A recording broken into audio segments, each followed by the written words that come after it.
오늘 설교 제목은 영적 폐잔병의 스피릿을 제거합시다 라는 제목이에요. 오늘 본문과 유사한 본문이 시편 73편입니다. 73편 1절부터 16절을 보면 삶의 현장 가운데 악인이 형통하는 것처럼 말씀이 적나라하게 나와요. 73편 1절부터 16절까지. 73편 1절부터 3절은 이런 말씀이 나와요. 하나님이 참으로 이스라엘 중 마음이 정결한 자에게 선을 행하시나 나는 거의 넘어질 뻔하였고 나의 걸음이 미끄러질 뻔하였으니 이는 내가 악인의 형통함을 보고 오만한 자를 질투하였음이로다. 시작부터가 심상치 않죠? 시편 기자는 악인의 형통함을 삶에서 본 거예요. 그러니까 나의 신앙이 거의 미끄러질 뻔했다라고 말하고 있습니다. 시편 기자는 구체적으로 악인이 어떤 형통함을 보았을까요? 시편 73편 4절부터 5절입니다. 그들은 죽을 때에도 고통이 없고 그 힘이 강건하며 사람들이 당하는 고난이 그들에게 없고 사람들이 당하는 재앙도 그들에게 없나니. 시편 기자가 겉으로 딱 보니까 어때요? 죽을 때도 고통이 없어. 그 힘이 강건한 것처럼 보여요. 그리고 모든 사람들은 이 땅을 살아가면서 고난을 당하잖아요. 근데 전혀 고난도 없고 재앙이 없는 것처럼 그렇게 보이는 거예요. 또 13편 7절을 보면 살찜으로 그들의 눈은 솟아나며 그들의 소득은 마음의 소원보다 많으며. 열받죠? 이렇게 너무 잘 먹어가지고 눈이 솟아난대. 눈이 살찜으로. 그리고 소득이 조금만 원하는데 대박 막 몇조 원씩 막 열받는 일이죠, 그죠? 막 그런 일들이 벌어진다는 거예요. 또 시편 13편 12절에 보면 볼지어다 이들은 악인들이라도 항상 평안하고 재물은 더욱 불어나는도다. 평안해 항상 겉으로 보면. 그리고 재물은 불어나는 것 같아요. 또 시편 13편 11절에 말하기를 하나님이 어찌하랴 지존자에게 지식이 있으랴 하는도다. 완전히 하나님을 무시하는 그런 이야기들을 하는 거예요. 시편 13편에 이러한 말씀을 볼 때 우리 그리스도인들은 하늘이 무너지고 마음이 답답한 것처럼 그렇게 느껴집니다. 그리고 마음속에 이런 마음이 확 들어오죠. 생각 속에 기도해도 무슨 소용이 있나? 말씀을 봐도 무슨 소용이 있나? 이런 생각이 들어올 때가 있습니다.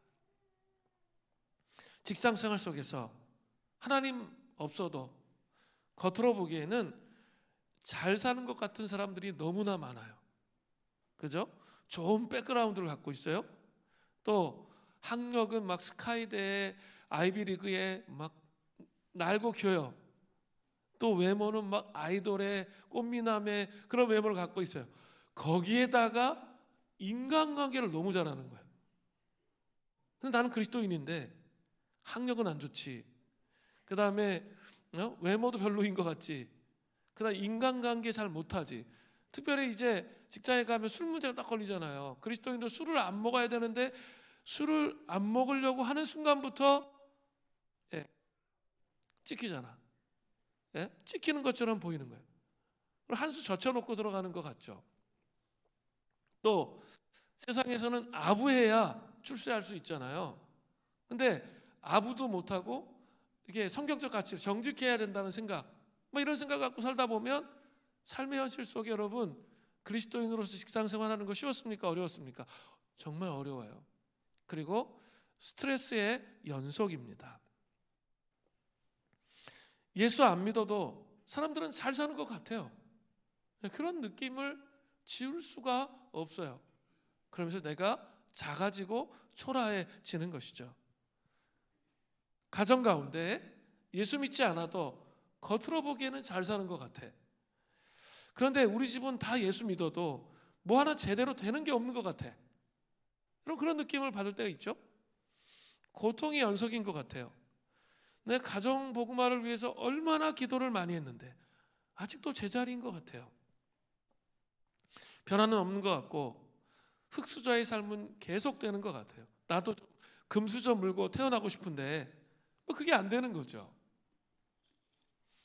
우리는 우리의 눈앞에서 이러한 모습을 보면서 영적 폐잔병의 스피릿을 가질 수가 있습니다.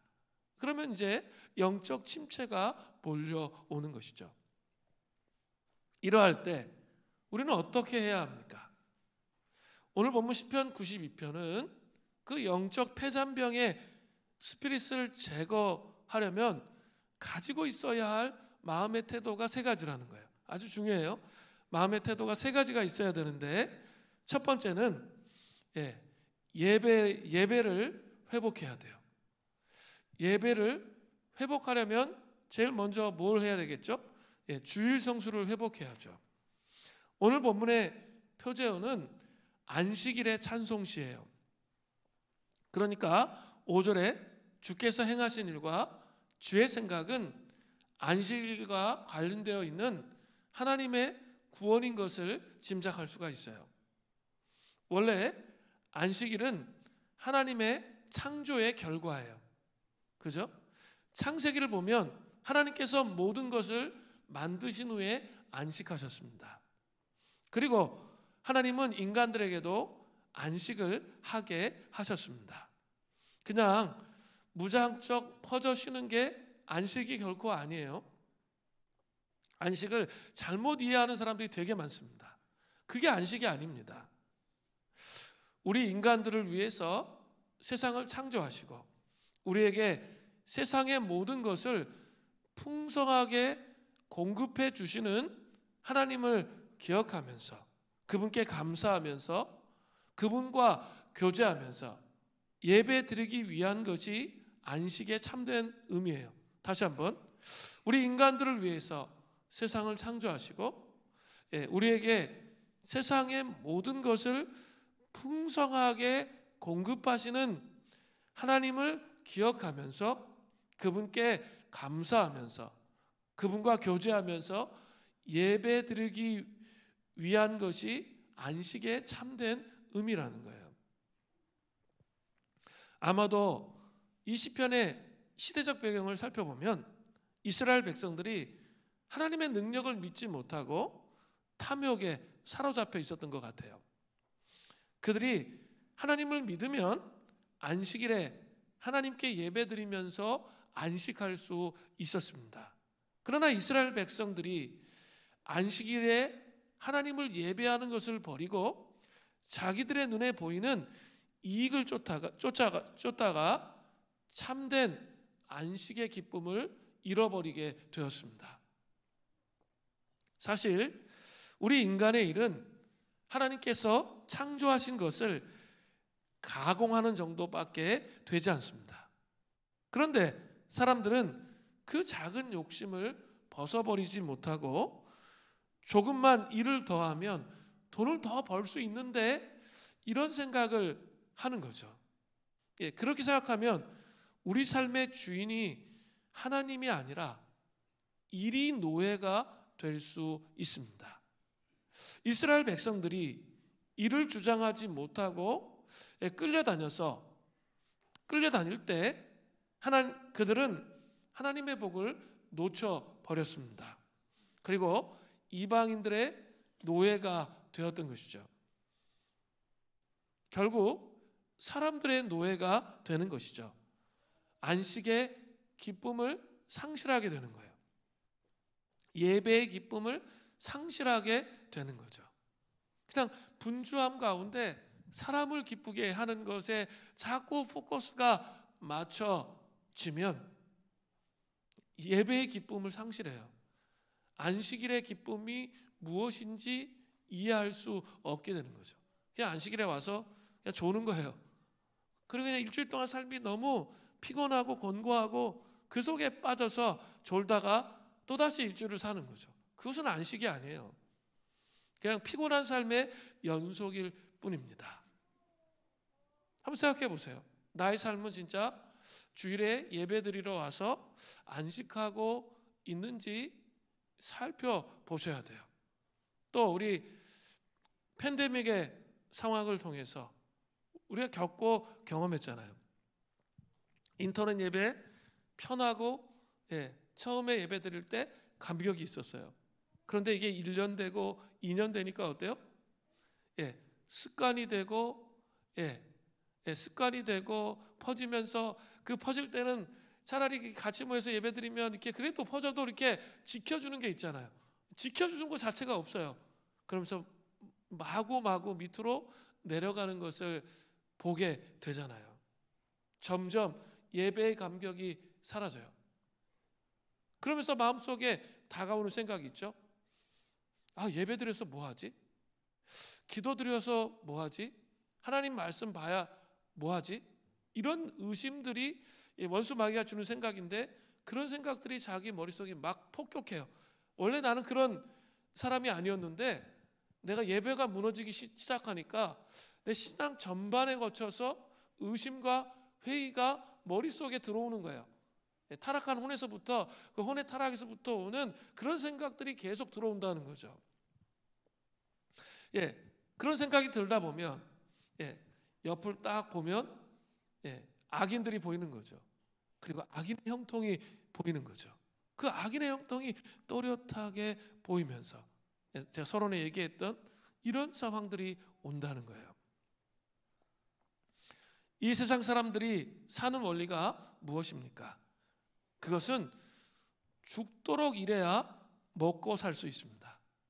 그게 창세기 3장에 땅이 저주를 받았기 때문에 오는 현상인 거예요. 죽도록 일해야 먹고 살 수 있어요. 하나님께서는 타락한 인간들에게 그들의 이마에 땀을 흘려야 먹고 살 수 있을 것이라 말씀하셨잖아요. 그러나 하나님의 백성들은 그렇지 않아요. 하나님께서 이미 만들어 놓으신 것을 가공해 먹고 살기 때문에 일이 하나님보다 더 중요할 수는 없어요. 그리고 하나님의 백성들이 사는 원리는 뭘까요? 믿음이에요. 우리는 모든 것을 완전하게 완벽하게 해낼 수 없습니다. 그래서 우리는 하나님을 믿는 믿음으로 살아가야 되는 거죠. 그렇다고 해서 일주일 동안 한량처럼 지내면서 게으르고 나태하게 사는 것, 그건 믿음이 아니에요. 그건 게으른 거지. 구분을 못하는 사람이 있어요. 그건 게으른 거예요. 그렇게 하면 하나님이 사업이나 일에 기름 부어주시지 않아요. 그러나 일주일 동안 삶을 살 때 최선을 다하는 거죠. 최선을 다하는데 일주일 동안 처리하지 못할 일들이 있어요. 그죠? 최선을 다했는데 처리하지 못할 일이 있어요. 그러면 어떻게 해야 돼요? 그 부분에 대해서 하나님께 맡겨드리는 겸손함이 있어야 되는 거죠. 일보다 하나님을 믿는 믿음이 더 중요하다는 거예요. 그리고 우리의 일들은 언제든지 끝나지 않아요. 계속 된다는 거예요. 그렇게 됨에도 불구하고 하나님께 그 일을 맡겨드릴 수 있는 용기가 필요한 거예요. 우리가 하나님 앞에서 안식일에 안식하면서 영광스러운 예배를 드릴 수 있는 것은 이미 하나님의 엄청난 능력을 전제로 하는 거예요. 하나님께서 그 일을 책임져 주실 것을 믿어야 돼요. 그렇지 않으면 제대로 된 예배 드릴 수가 없어요. 구약에서 안식일은 신약에서 주일입니다. 왜? 안식일은 금요일 저녁부터 해지기 전부터 토요일 해질 때까지거든요. 왜 주일로 바뀌었죠? 주일은 예수님이 부활하신 날이에요.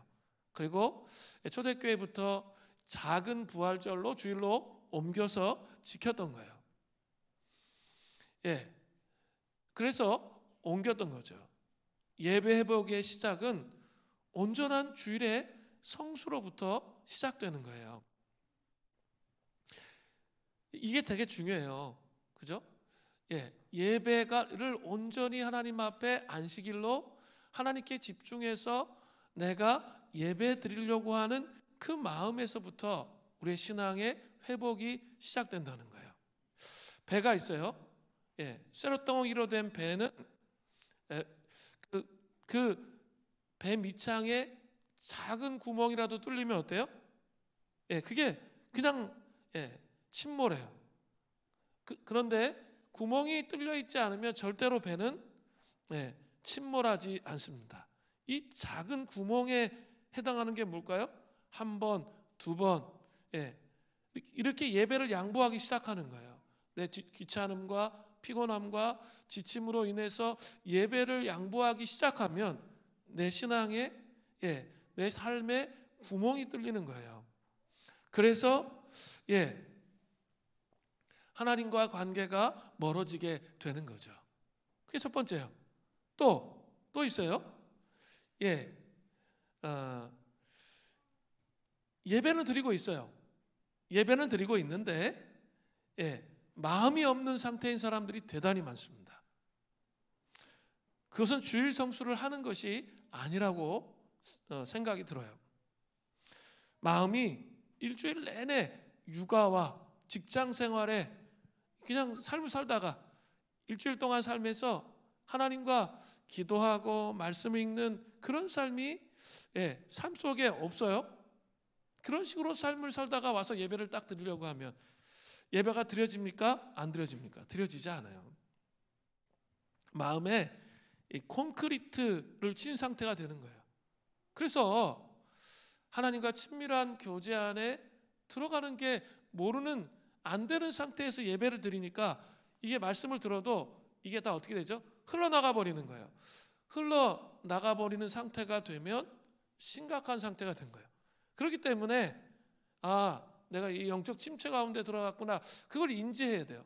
뭐 여러 가지 분주함과 바쁨 때문에 그런 거예요. 그러면 어떻게 해야 돼요? 그 부분을 회복하기 위해서 어떻게 하는 거예요? 우리 전교인 수련회 가는 거죠. 말씀에 집중하고 기도에 집중하면서 나의 삶의 우선순위가 무엇인지를 회복해야 되는 거죠. 그래야 예배가 회복돼요. 이게 중요합니다. 자 그러면 또 좀 나가보겠습니다. 주일이 성수되는 게 중요한데 그것으로 주일 성수로 끝나는 게 아니에요. 예배 회복은 뭐가 있어야 되죠? 삶으로 예배를 드려야 되잖아요. 예배의 회복을 경험하려면 삶 속에서 오늘은 기도를 통해서 주님을 알아가야 되는 것에 대해서 배울 텐데 말씀과 기도 두 축이죠. 오늘은 좀 기도를 통해서 주님을 알아가는 것에 대해서 함께 나누려고 합니다. 오늘 시편 92편의 기자는 찬양을 통해서 예배를 시작하고 있어요. 자, 시편 92편 1절부터 3절은 하나로 묶여 있죠. 지존자여 시편금과 비파와 수금으로 여호와께 감사하며 주의 이름을 찬양하며 아침마다 주의 인자하심을 알리며 밤마다 주의 성실하심을 베품이 좋으니이다. 먼저 하나님을 지존자로 부르면서 시작하고 있습니다. 영어로 지존자는 most high. 이 세상의 모든 존재보다 뛰어나시고 탁월하신 하나님의 이름을 부를 때 불려지는 하나님의 이름이 지존자예요. 그 지존하신 하나님께 예배를 드리는데 어떻게 해요? 시편금과 비파와 수금으로 찬양하는 거죠. 시편금은 10줄로 된 비파예요. 비파와 수금은 하프하고 비슷해요. 악기인데 이렇게 아주 맑고 정숙한 소리를 내는 악기예요. 예배를 이렇게 막 드럼으로 막 쿵쾅 치면서 예배의 부름으로 딱 들어가지 않잖아요. 그렇게 하듯이 이렇게 조용한 악기를 통해서 이렇게 하나님이 어떤 분이신지를 묵상하면서 예배에 들어갈 수 있도록 지금 그렇게 하는 것을 말하고 있는 거예요. 자, 이렇게 하나님을 묵상할 수 있도록 시편금과 비파와 수금을 사용해서 하나님께 감사하고 찬양한 내용이 무엇입니까? 아침마다 주의 인자하심을 알리며 밤마다 주의 성실하심을 베품이 좋으니이다입니다. 이 말씀을 현대인 성경으로 보니까 아침마다 주의 한결같은 사랑을 선포하고 밤마다 주의 성실하심을 노래하는 것은 좋은 일입니다 라고 말하는 거예요. 그러니까 시편 기자는 하나님께서 자기의 삶 가운데 찾아오셔서 한결같은 사랑으로 또 성실함으로 자신의 삶을 인도하고 계신 것을 찬양하는 거죠. 시편 기자는 예배 가운데 찬양으로 한 발 더 나아가면서 예배의 이유를 고백합니다. 그게 시편 92편 4절부터 5절이죠. 여호와여, 주께서 행하신 일로 나를 기쁘게 하셨으니 주의 손이 행하신 일로 말미암아 내가 높이 외치리라. 여호와여, 주께서 행하신 일이 어찌 그리 크신지요. 주의 생각이 매우 깊으시니이다. 4절 5절에 주께서 행하신 일, 또 5절에 주의 생각은 같은 의미예요. 주의 생각에서 생각은 히브리어로 마하샤바인데 하샤브라는 동사에서 유래했습니다. 하샤브는 옷감을 짜다, 고안하다의 뜻이 있습니다. 그러니까 형형색색의 실들을 정교하게 짜서 아름다운 제품을 만들듯이 치밀하고도 정확한 계획이나 방법을 가리키는 거예요. 그러니까 주께서 치밀하고 정교하게 우리 일상의 삶 가운데 우리가 생각했던 방식을 뛰어넘어서 전혀 인식하고 생각하지 못했던 놀라운 방법으로 하나님의 놀라운 구원을 베푸셨기 때문에 시편 기자는 기쁨에 넘친 거죠. 쉽게 얘기하면 일주일의 삶 속에 전혀 생각하지 못한 놀라운 방식으로 하나님이 나의 삶을 인도해 주셔서 구원해 주신 것을 경험한 거죠. 그래서 큰 소리로 기쁨에 넘쳐서 찬양하고 있는 거죠. 분명히 시작은 어땠어요? 작은 소리에 묵상을 통해 시작했지만 내 일주일의 삶을 돌아보니까 하나님의 이끄심과 인도하심이 너무 명백한 거예요. 그러니까 내가 높이 외치리라 하면서 강한 톤으로 하나님을 찬양하고 있는 것이죠. 중요한 것은 예배가 회복되려면 삶 속에서 하나님을 시편 기자처럼 경험해야 되는 것이죠. 그런데 하나님을 경험하기 위해서 중요한 것은 기도의 삶을 살아야 된다는 거죠. 그래야 하나님이 어떻게 내가 기도한 것에 대해서 응답하셨는지 안 하셨는지 알 수가 있잖아요. 그렇지 않으면 몰라요. 내가 기도한 것에 대해서 어떻게 응답하셨는지를 알 수 있으려면 기도하는 삶을 살아야 된다는 거죠. 참으로 안타까운 것, 기도에 대해서 강조를 많이 하고 있지만 많은 성도들이 중요성을 알고 있으면서도 전혀 기도하지 않고 눈에 보이는 현실을 탓하고 눈에 보이는 것 때문에 좌절한다는 사실이에요. 기도하는 게 아니라 현실의 벽 앞에 무너져 내린다는 거죠.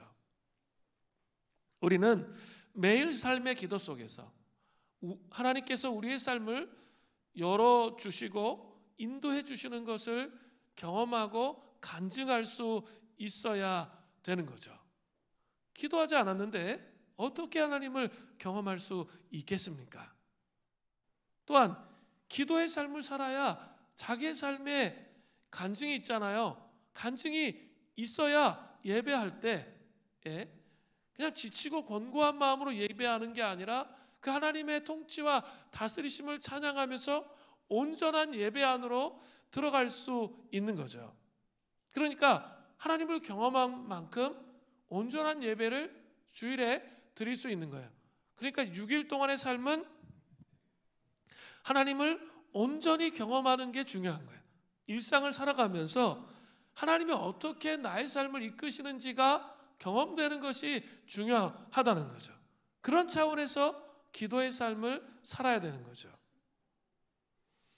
기도 생활을 방해하는 사단의 3가지 전략이 있어요. 1단계, 2단계, 3단계 차원으로 원수마귀가 기도를 방해해요. 그래서 기도하기가 어려운 거예요. 첫 번째 단계는 이제 기도를 시작하려고 해요. 자기 삶에서. 그럴 때 기도를 못하게 막는 단계가 있어요. 그 단계는 속임수와 거짓 진리예요. 그 생각 속에 불어넣는 거예요. 마귀가 이게 좀 잘 구분하세요. 좀 이게 마귀의 생각인지 하나님의 생각인지 이 구분해야 되거든요. 근데 다 자기 생각이라고 생각하면서 살아요. 그래서 기도를 통해서 하나님 앞에 나가는 삶을 살아가기가 어려운 거예요. 거짓 생각을 불어 넣어줘요. 마귀가 우리의 생각 속에 거짓 생각을 불어 넣어줘요. 꼭 그런 식으로 기도해야 되나? 뭐 이런 생각을 집어넣는 거죠. 물론 기도의 방식은 정말 다양해요. 그리고 그 때에 따라 그 맞는 기도의 방식으로 기도하는 것은 중요해요. 그렇지만 자기가 갖고 있는 한 가지 생각을 고정하면서 기도의 삶을 고집하면 그런 사람 치고 제대로 깊은 기도를 하는 사람은 본 적이 별로 없어요. 하나님을 이 기도를 통해서 만날 수 있는 방법은 여러 가지인 거예요. 그런 생각으로 왜곡시켜서는 안 돼요. 그리고 이렇게 오랫동안 기도를 했는데 한 1년 동안 기도했는데 응답이 없는 것 같아요. 그러면 마귀가 우리의 마음속에 생각에 살짝 집어넣어줘요. 하나님은 기도에 응답해 주시지 않아. 그러면 그 생각 그래 하고 그 생각을 받아들이는 순간 그때부터 이제 기도를 하지 않는 거죠. 그렇게 간다는 거예요. 첫 번째 단계에서 마귀는 우리에게 그런 방식으로 공격해요. 두 번째 단계가 있어요. 이제 두 번째는 이렇게 수련회 갔다 오면 기도해야지 하면서 기도에 대해서 생각하고 기도하려고 해요. 근데 그게 훈련이 되어 있지 않으면 기도가 됩니까? 안 됩니까? 절대 안 돼요. 그러니까 이게 기도해야지 했는데 작심삼일이야. 한 3일 지나면 그때부터 기도가 안 되는 거죠. 불규칙적인 기도를 하게 되는 거죠. 시간이 흐르면서 흐지부지하게 원수마귀가 만들어요. 뭐 여러 가지 이유가 있겠죠. 일단은 바쁜 것에 매이게 하죠. 그래서 우선순위가 흐트러지도록 만들어요. 그게 공격이에요. 그럴 때 되게 많죠. 잘 생각해 보세요. 기도를 못하는 이유가 그런 것 때문이지. 두 번째로 피곤하고 힘들다고 생각해. 나는 쉬어야 된다는 생각이 너무 강해요. 그러다 보니까 이 꾸준하게 못 가도록 만들어요. 세 번째는 마음이 상하는 거예요. 갑자기 직장에서 들이받은 사람이 나타났어. 그래서 막 마음에 그 사람 때문에 마음이 너무 상했어. 용서하고 싶지 않은 마음이 막 들어요. 그러면 그때부터 기도가 될까요? 안 될까요? 안 되죠. 그때는 혼자 앉아서 침묵하시면 1년 내내 기도 못하고 그 다음부터 이제 기도 안 하게 돼요. 그때는 어떻게 해야 돼요? 부르짖어 기도해야 돼. 그때는 이 마음의 답답함을 풀어내야 돼요. 풀어질 때까지 풀어내야 돼. 먼저 그걸 해야 돼. 그 다음에 침묵으로 들어가야 되거든요. 그래서 그때는 새벽에 나와서 부르짖어야 돼요. 저도 이렇게 빨리 회복할 수 있는 이유는 부르짖기 때문에 이렇게 힘든 일이 일어날 때 일주일 동안 기도가 안 돼요. 그럼 새벽에 나와서 주구장창 기도하다 보면 어느 순간 그게 풀어져요. 그 다음 또 기도가 되는 거예요. 그게 원리예요. 근데 상한 마음을 가지고 계속 있으면 절대 기도 안 됩니다. 그래서 규칙적인 기도가 안 되는 거예요. 네 번째는 뭡니까? 세상의 즐거움을 포기하지 못하는 거죠. 세상의 쾌락을 계속 쫓다 보면 사실 기도하기가 어려워요. 그래서 중요성은 알지만 불규칙적인 기도를 하는 거죠. 이 단계를 넘어가면 세 번째 단계가 나오는데 세 번째 단계는 뭐예요? 꾸준히 기도는 해요. 그런데 문제는 뭐냐면 피상적인 기도에 머물러요. 인격적인 관계를 생각하지 못합니다. 그리고 과거의 경험, 내가 하나님을 만났던 방식을 계속 붙잡아. 그럼 하나님은 인격적이신 분이기 때문에 그 틀로 역사하시지 않아요. 그 인격적인 교제가 중요한 거거든요. 그 안에 들어오도록 초청해요. 이것은 누구나 이 단계를 거쳐요. 저도 거치고. 그래서 그것을 빨리 인식하면서 자기의 삶을 조정해 가면서 기도를 배워가는 것이 중요하다는 거예요. 참 이해되셨죠? 자기 지금 어느 단계에 있는지 살펴보세요. 그리고 기도가 회복돼야 예배가 회복되는 거예요. 그게 첫 번째예요. 그래야 영적 스피릿이 폐잔병의 스피릿을 제거할 수 있게 되는 거예요. 유진 피터스는 이렇게 말했어요. 삶의 본성적 에너지는 혼돈으로 흐르는 경향이 있습니다. 물리학자들은 그러한 현상에 인상적인 이름을 붙였습니다. 그것은 바로 연력학 제2의 법칙입니다. 사물을 그냥 내버려 두면 흐트러지는 경향이 있습니다. 아무리 잘 지어져도 정돈된 집이라 할지라도 청소하지 않고 정리하지 않고 보수하지 않으면 금세 무질서해져요. 그리고 지저분해져서 거주가 불가능한 상태가 되어버립니다. 사람들은 먼지를 털고 이불을 깨고 정원에서 잡초를 뽑고 설거지를 하고 쓰레기를 내다 버리는 등의 일과를 통해서 이 무질서한 에너지에 질서를 부여하는 거예요. 그런 성실함의 은혜가 있어야 우리의 신앙이 자라간다는 것이죠. 예배를 회복하기 위해서는 주일 성수가 필요해요. 그죠? 그렇지만 또 중요한 게 뭐예요? 삶 속에서 주님을 제대로 알아가야 한다는 거예요. 그게 영적 폐잔병의 스피릿을 제거할 수 있는 아주 중요한 방법이에요. 두 번째요. 이 두 번째, 세 번째도 되게 중요한데, 두 번째는 악인의 멸망을 믿으십시오. 시편 92편 6절부터 7절이에요. 어리석은 자도 알지 못하며 무지한 자도 이를 깨닫지 못하나이다. 악인들은 풀같이 자라고 악을 행하는 자들은 흥황할지라도 영원히 멸망하리이다.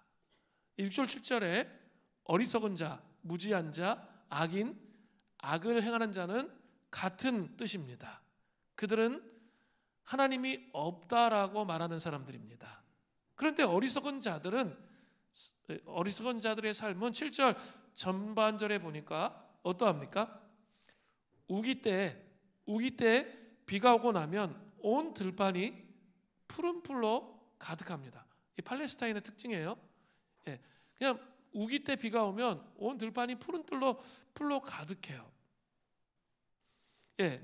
어리석은 자들은 일시적으로 비 내린 뒤에 들의 상황과 같이 번성하며 평안하게 보일 수 있다는 이야기예요. 거기에다가 의인들, 즉 예수를 믿는 사람들과 근본적인 차이점은 그들이 하나님이 없다라고 말합니다. 그럼 그것뿐만 아니라 하나님이 없이도 나는 결코 요동하지 않는다, 이렇게 말한다는 거죠. 그러나 충격적인 사실이 하나 있습니다. 팔레스타인에 건기가 되어서 강렬한 태양빛이 비춰주면 한순간에 그 모든 풀이 말라버린다는 거죠. 그래서 시편 92편 7절 후반절에 시편 기자는 아주 명백하게 말하고 있습니다. 악을 행하는 자들은 다 흥황할지라도 영원히 뭐라고요? 멸망하리이다. 흥황하는 것처럼 보이지만, 풀이 자라났지만 강렬한 태양빛이 비치면 다 사라지는 것처럼 영원히 멸망하게 될 거라는 거예요. 제가 서론에 말씀을 드렸던 것처럼 성도들은 악인의 흥황과 멸망 사이에 갈등합니다. 서론에서 살펴보았지만 시편 73편 1절부터 16절로 시편 74편이 끝났다면 그것은 성경이 아닙니다. 시편 73편 17절이 되게 중요한 거예요. 위대한 전환 구절이 있어요. 그 위대한 전환 구절이 이런 거예요. 시편 73편 17절에 하나님의 성소에 들어갈 때야 그들의 종말을 내가 깨달았나이다. 하나님의 성소에 들어갈 때야, 이 말은 어떤 말일까요? 하나님의 임재 안에서 예배드릴 때라는 의미예요. 하나님의 임재 안에서 예배드리는 것, 그것으로 해석될 수 있어요. 오늘 본문 시편 92편 8절에도 하나님의 임재 안에서라고 고백할 수 있어요. 이렇게 돼 있죠. 여호와여 주는 영원토록 지존하시나이다. 그때 시편 기자는 악인의 종말, 파멸에 대해서 믿게 되었습니다. 예배 안으로 나아가십시오. 하나님의 임재 앞에 서십시오. 그러면 악인의 파멸을 알게 된다는 거죠. 저는 이 전교인 수련을 통해서 여러분의 삶에서 결실이 그치지 아니하는 하나님 나라가 세워지려면 먼저 있어야 할 게 있어요. 그게 뭐예요? 영안이 열리는 거예요. 예배를 통해서 영적인 눈이 열리는 거예요. 그래서 악인의 파멸을 볼 수 있는 그 눈이 있어야 이 세상을 제대로 살아갈 수 있게 되는 거예요. 시편 73편 18절부터 19절은 이렇게 말해요.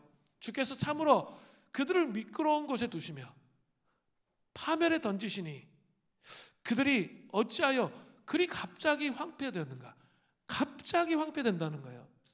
놀랄 정도로 그들이 전멸하였나이다. 이게 시편 기자가 하나님의 임재 앞에 나아가서 고백하는 거예요. 또 시편 92편의 기자도 이런 고백을 92편의 기자도 이런 고백을 해요. 92편 9절 여호와여 주의 원수들은 패망하리이다. 정녕 주의 원수들은 패망하리니 죄악을 행하는 자들은 다 흩어지리이다. 여러분 악인은 반드시 멸망합니다. 이 땅에서 잘 살아갈 수 있을지도 모릅니다. 그러나 반드시 심판이 기다리고 있다는 거죠. 이걸 믿어야 돼요. 겉으로는 잘 되는 것처럼 보이지만 그 악인들에 대해서 하나님은 이 땅에서 심판하실 것이고, 우리 눈에 보이지 않는 것처럼 보인다 할지라도 주님 다시 오실 때 그 악인들을, 그 죄악들을 반드시 심판하신다는 사실을 여러분 믿으셔야 돼요. 그게 성경의 메시지예요. 그렇게 그것을 믿어야 우리 힘으로 원수 갚지 않을 수 있어요. 막 부르르 떨면서 하나님 임재를 상실하면서 이렇게 안 살아도 된다고요. 그죠? 심판을 하나님께 맡기는 거예요. 그리고 우리들에게 어려움을 준 악인들을 용서하고 축복할 수가 있는 거죠. 신약에 나오잖아요. 우리가 그 나를 힘들게 한 사람에게 축복하면 어떻게 되는 거죠? 심판의 숯불이 그 사람 머리에 쌓이는 거예요. 그래서 그게 넘치면 그 사람이 심판당하는 거예요. 근데 우리가 해야 될 일은 뭐예요? 욕하고 저주하는 게 아니라 축복하는 거예요. 그죠? 축복하고 하나님의 방식을 따르는 거죠. 그 축복하고 하나님의 방식을 따르는 건 뭐예요? 심판의 주권이 하나님께 있음을 믿는 거예요. 그러니까 마음 상하고 억울해하고 힘들어한다는 건 뭐예요? 아직도 심판의 주권이 자기에게 있다고 생각하는 거죠. 그것을 기억해야 돼요. 악인은 반드시 멸망합니다. 이걸 믿어야 돼요. 그래야 이 하나님의 말씀을 믿어야 영적 폐잔병의 스피릿이 제거됩니다. 자, 세 번째는 좀 더 적극적으로 나가는데 이게 되게 중요해요. 세 번째는 의인의 승리 방정식과 형통을 믿는 거예요. 성경에서 말하는 악인은 어떤 행동을 성경에서 말하는 의인은 어떤 행동을 매우 잘했기 때문에 의인이라 인정받는 게 아니라 예수 그리스도를 구주로 믿는 사람들이 의인인 거예요. 이걸 좀 잘 먼저 생각해야 돼요. 의인의 승리 방정식은 무엇입니까? 시편 92편 10절이 대단히 중요해요. 그러나 주께서 내 뿔을 들소의 뿔같이 높이셨으며 내게 신선한 기름을 부으셨나이다. 이 구절이 되게 중요해요. 뿔은 활력과 용기, 힘을 상징해요. 그래서 내 뿔이 들소의 뿔과 같이 높이셨다는 것은 우리에게 가공할 만한 힘과 활력과 용기가 생기는 것을 의미하는 거예요. 이것은 이사야서 40장 28절부터 31절의 말씀과 같아요. 너는 알지 못하느냐? 듣지 못하느냐? 영원하신 하나님 여호와 땅끝까지 창조하신 이는 피곤치 않으시며 곤비하지 않으시며 명철이 한이 없으시며 피곤한 자에게 능력을 주시며, 피곤한 자에게 능력을 주신다고 그랬어요.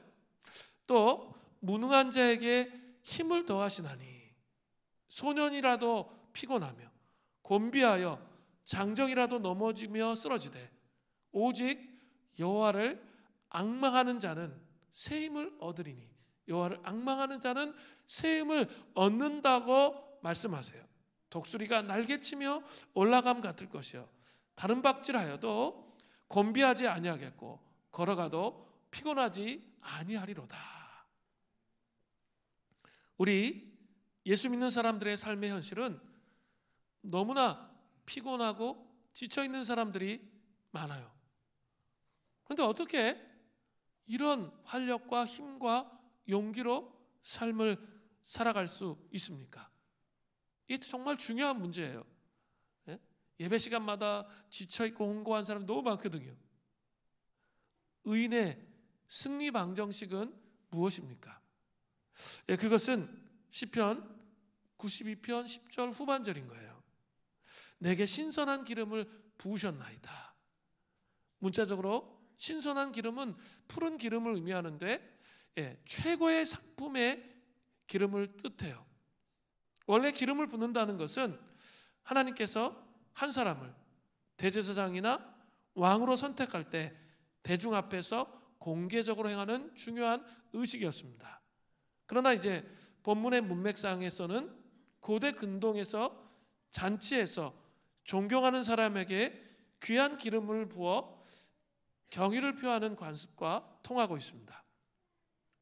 그러니까 시편 23편 5절에 이런 말씀이 나오죠. 주께서 내 원수의 목전에서 내게 상을 차려주시고 기름을 내 머리에 부으셨으니 내 잔이 넘치나이다. 자, 이것은 의인에게 귀한 기름을 부어서 새 힘과 능력을 주시고 존귀하게 높이셨다는 것을 의미하는 거예요. 이것을 신약시대로 조옮김해 본다면 성령의 기름 부으심을 통해서 새 힘과 용기와 활력을 주는 것을 말해요. 자, 이게 되게 중요해요. 이게 식상한 게 아니고 정말 중요한 거예요. 성령의 기름 부으심을 통해서 새 힘과 용기와 활력을 주시는 것을 의미해요. 그렇게 되면 불가능을 가능케 하는 그런 놀라운 승리를 경험할 수 있게 되는 거죠. 이것이 그리스도인의 승리 방정식이에요. 특별히 우리 물대동산 수림교회 이 전교인 수련회를 놓고 부흥을 위해서 기도하고 있잖아요. 부흥이 오려면 중요한 게 있어요. 성령의 기름 부으심이 공동체 안에 집단적으로 임하는 거예요. 혼자 성령의 기름 부으심이 있으면 이게 혼자 충만했다가 이렇게 좀 자기 사그라질 때 어때요? 그냥 쑥 빠지잖아요. 그리고 또다시 옛날로 돌아가요. 그런데 이 공동체 전체가 성령의 충만함 가운데 있다고 생각해 보세요. 그럼 내가 연약해질 때 다른 사람들을 통해서 다시 그 기름 부으심이 저에게 오는 거예요.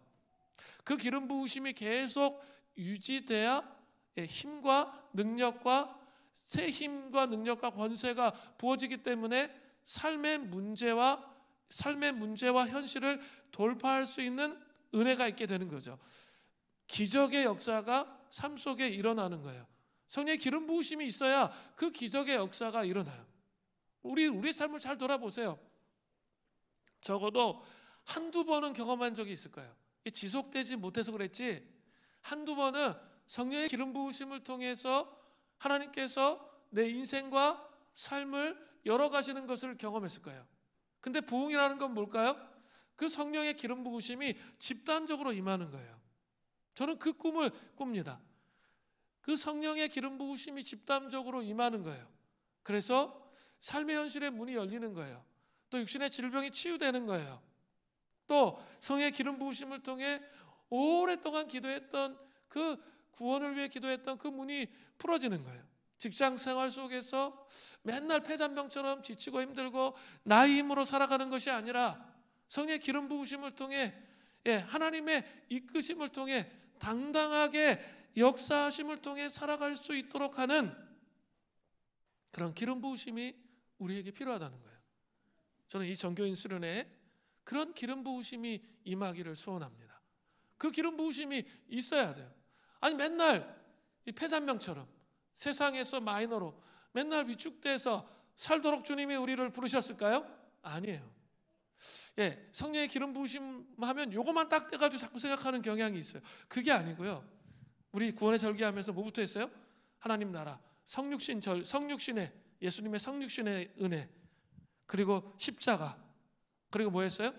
부활의 능력으로 우리의 삶이 이제 땅이 아니라 하늘로 올려진 것, 하늘의 권능으로 올려진 것에 대해서 말씀을 드렸어요. 그리고 그것으로 끝나는 게 아니라 성령 강림절이 있죠. 성령 강림절은 뭘 의미하는 거예요?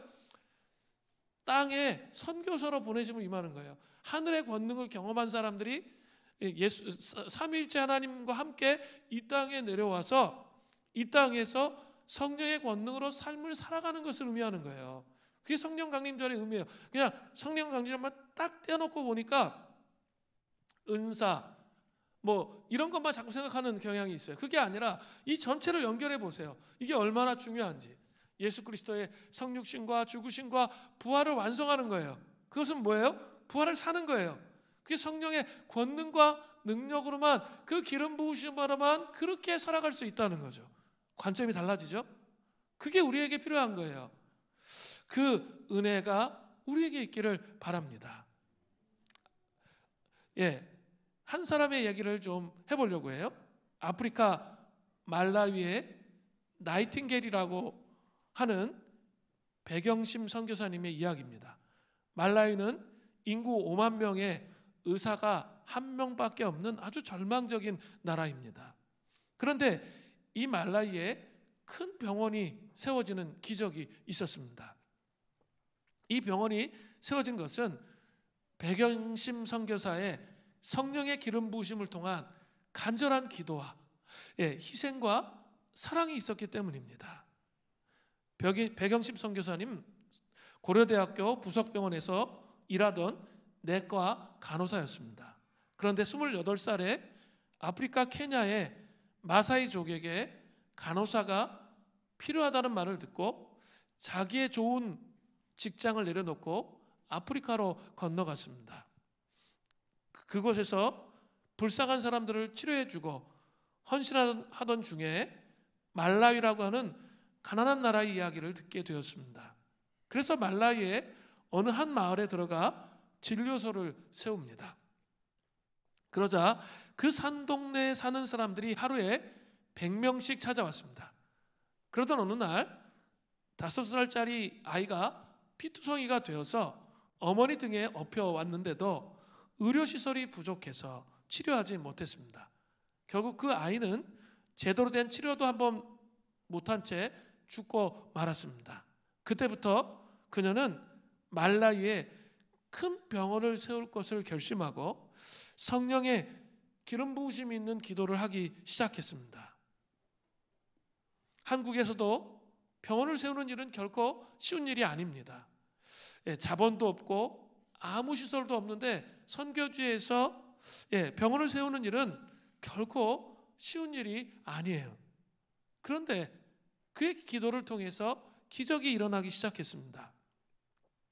백영심 선교사의 헌신에 감동받은 한국인들이 이 사실을 알게 되어서 여러 사람들에게 말했는데 그 소문이 대항상선 회장님의 귀에 들어갔어요. 감동을 받은 대항상선 회장님이 자기 사재를 털어서 말라위에 최고의 병원을 지어주게 되었습니다. 그 병원이 세워져 준공식 때 말라위 대통령이 참석해서 그 병원 준공에 대한 감사의 뜻을 표했습니다. 그러나 하나님의 손길은 여기서 끝나지 않았습니다. 일본 NGO 단체는 백영심 선교사의 신앙에 감동을 받고 CT 촬영 장비를 기증합니다. 또 한국 코이카에서는 초음파 의료 장비를 기증하게 되고 노르웨이, 스코틀랜드 여러 나라 NGO에서는 단체도 병원의 여러 가지 것을 기증하게 되었습니다. 그리고 병원 앞에 간호대학과 의과대학을 세웠습니다. 하나님의 사랑과 기적을 온몸으로 보여주고 있습니다. 우리 하나님은 지금도 이렇게 믿음의 사람에게 성령의 기름을 부으셔서 무에서 유를 창조하는 위대한 일을 행하신다는 거예요.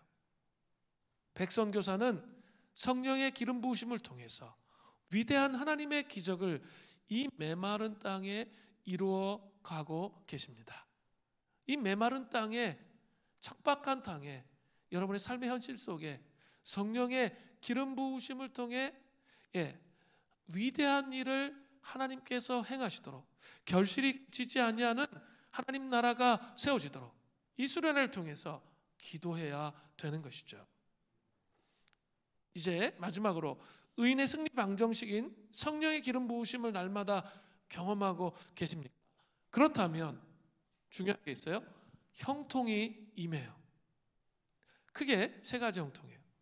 맨날 찌질한 게 아니라 정말 성령의 기름 부으심이 있으면, 아니 사순절 기간에 자기 직면했잖아요. 자기 문제가 뭔지 벗겨내고 씨름하시잖아요. 그랬다면, 제대로 하셨다면, 제대로 그 씨름을 하셨다면 이제부터 되어줘야 될 게 뭡니까? 의인의 형통을 경험하는 거예요. 성령의 기름 부으심을 통해 의인의 형통을 경험하는 거예요. 시편 92편 11절을 보세요. 내 원수들이 보응받는 것을 내 눈으로 보며 일어나 나를 치는 행악자들이 보응받는 것들을 내 귀로 들었도다. 뭡니까? 성령의 기름 부으심으로 하나님의 승리의 방정식으로 살아가면 반드시 여러분의 삶 앞에 여러분을 힘들게 하고 어렵게 하며 고통을 주었던 사람이 여러분의 발 앞에 무릎 꿇게 될 거예요. 아니면 내 귀로 하나님이 보응하시는 것을 귀로 듣게 될 거예요. 그게 뭡니까? 의인의 형통함의 특징이에요. 성령의 기름 부으심의 사람들의 특징이 그렇게 나타나는 거예요. 그죠? 아니 맨날 연단만 받다 끝나면 어떻게 해요, 인생? 사순절에 그거 하시라고요. 이렇게 계속 우리를 직면하면서 우리를 벗겨내세요. 그리고 고집 부리지 말고 빨리빨리 좀 맡기세요. 그리고 좀 빨리빨리 순종하세요. 그래야지 의인의 형통함이 진짜 우리의 삶 가운데 오는 걸 보죠. 맨날 이 싸움하다가 평생 끝나면 얼마나 힘들어요. 그런 삶으로 우리의 부르심 있지 않았어요. 하나님 그렇게 형통케 하실 것입니다. 두 번째, 번성케 하세요. 92편 12절부터 15절이에요. 의인은 종려나무같이 번성하며 레바논 백향목같이 성장하리로다. 이는 여호와의 집에 심겼으며 우리 하나님의 뜰 안에서 번성하리로다. 뭡니까? 성령의 기름 부으심이 있고 의인의 승리 방정식을 통해 삶을 살아가면 반드시 번성하는 삶이 있다는 거예요. 반드시 번성하는 삶이 있다는 거예요. 물론 영적인 전쟁이 있어서 우리가 수비하고 뒤로 물러가고 기다리고 인내해야 할 때가 있죠. 근데 그것으로만 끝나면 우리 삶 너무 불행해요. 절대로 그것으로 끝나지 않습니다. 앞으로도 나아가야 할 방향이 있다는 거예요. 번성하게 하시는 역사하심이 있다는 거예요. 번성케 하시는 거예요. 그러니까 머리를 잘 써야 돼요. 끝까지 개기면 그게 안 되는 거예요. 성령의 기름 부으심이 와야 이 번성이 우리의 삶 가운데 오는 거예요. 세 번째, 꾸준한 결실이 있어요. 시편 92편 14절. 그는 늙어서도 여전히 결실을 하며 진액이 풍족하여 빛이 청정하니.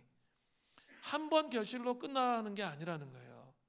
늙어 죽을 때까지 계속되는 삶의 결실이 일어난다는 거예요. 그래서 성령의 기름 부으심의 삶을 살면 결실이 그치지 아니하는 하나님 나라의 삶을 살아가게 되는 것이죠. 이런 멋진 하나님을 여러분 믿고 계신 거예요. 맨날 찌질하게 살도록 부르신 게 아니에요. 그 찌질한 이유는 둘 중에 하나야. 이렇게 어정쩡한 거예요. 어정쩡하게 하나님을 섬기고 세상에도 발을 담그고 있어요. 그렇기 때문에 찌질한 거예요. 왜냐하면 기름 부으심이 오지 않으니까. 또 하나는 뭐예요? 아직도 사순절을 사시는 거죠. 연단을 받아야 되죠. 근데 그 연단을 끝낼 수 있으려면 자기가 씨름해가지고 빨리 끝내야죠. 맨날 평생을 연단하면 안 된다고 그랬잖아요. 평생을 광야하면 안 돼요. 광야는 필요해요. 우리에게 내년에 또 사순절이 올 거예요. 필요해요. 그렇지만 그것만 있어서는 안 되는 거죠.